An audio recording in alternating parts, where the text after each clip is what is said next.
Aujourd'hui je vais vous montrer comment je passe de ça, c'est-à-dire une simple feuille blanche, à une création toute faite. C'est celle-ci que je vais vous montrer dans cette vidéo. Du coup je prends mon petit carnet de croquis, ma règle, mon crayon et une chute de biotane qui me sert pour faire tous mes tests et je vais commencer à dessiner. Sachant que je vais me faire une petite base, je vais tracer en haut et en bas de la règle un trait tout simplement pour pouvoir avoir une délimitation pour les colliers. Ensuite je vais commencer à dessiner, là tout simplement ça va être de simples ronds. Je vais y dessiner du coup le modèle que je vois en tête, que je visualise en regardant le rivet de Druzy. Et une fois que ça c'est fait, je vais y mettre les rivets strass juste pour voir si les couleurs s'assemblent plutôt bien.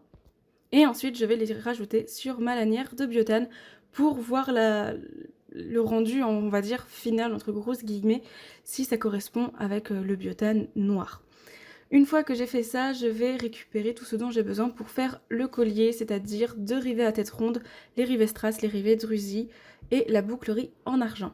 Je récupère également évidemment mon biotane 25 mm et je prends une base d'un collier que j'ai déjà fait, donc celui-ci c'est le modèle Illum, si vous le souhaitez il est dans la barre d'infos.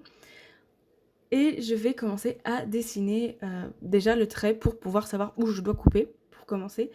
Et ensuite je vais également mettre les traits sur où doit s'arrêter la bouclerie, où va aller la bouclerie, où est-ce que le bout du biotane, de l'embout du biotane va s'arrêter pour prendre en charge l'anneau D.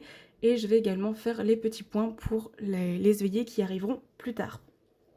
Une fois que ça c'est fini, je vais commencer également à tracer les traits pour pouvoir poser les rivets Druzy. Alors vous allez voir, je vais me tromper, je vais le modifier, je vais gommer parce que je me suis complètement plantée dans mes calculs. Et je vais tout simplement remodifier pour que les Druzy soient à de tête. Il me semble de souvenir que c'était 4 cm l'un de l'autre, en fonction de la taille que j'avais de travail pour tout simplement disposer mes rivets Druzy. Ensuite, une fois que ça c'est fait, je vais commencer à également mettre mes repères pour les strass, les petits strass, les petits rivets strass. Et là, cette fois-ci, je vais les mettre à 0,5 mm de hauteur et à la hauteur du bord, de chaque bord en fait, en haut et en bas. Et de mémoire, il me semble que c'est à 1,5 cm de distance du rivet de Druzy. Donc vous voyez en fait, ça fait 2 rivets strass, un Druzy, 2 rivets strass. Et ça fait une espèce de croix. Je rajoute ensuite un petit bois en dessous pour pouvoir protéger mon plan de travail pour éviter de le casser. Pour la façon dont je travaille, en fait, j'ai besoin de protéger mon bureau tout simplement.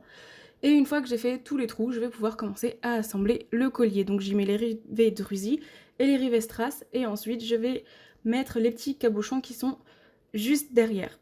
Le souci avec cette création, c'est que je l'ai créée le 7, je crois, de souvenir. Et le souci, c'est le jour où j'ai voulu poster la vidéo avec le collier à vendre.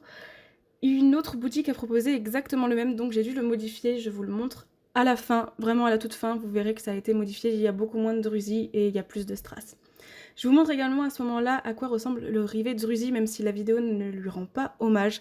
C'est un rivet qui est tout simplement en relief avec des mini cristaux qui peuvent s'émétier au fil du temps évidemment, mais la base restera la même et ce sont des cristaux qui se collent entre eux naturellement. J'espère que cette vidéo vous aura plu, n'hésitez pas à me le dire en commentaire et si vous souhaitez acheter le collier Apollon, le lien est dans la barre d'infos. Bye!